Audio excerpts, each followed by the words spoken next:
Good morning guys, so nandito tayo ngayon sa Baylen, Cavite. Ito po nakikita nyo ngayon, ito po yung for sale po na farm lot.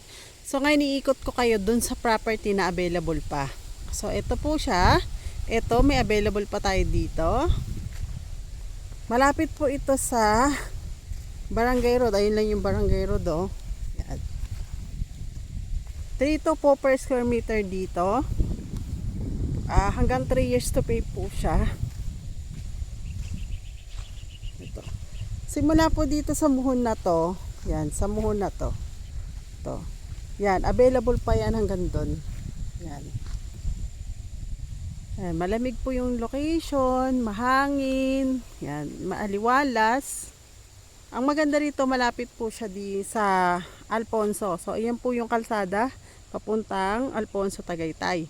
So, mayroon na rin po tayong tangke ng tubig dyan. Tapos may mga pose po dyan na para sa kuryente. Kung magpapakabit po kayo ng tubig at kuryente, is individual po yan.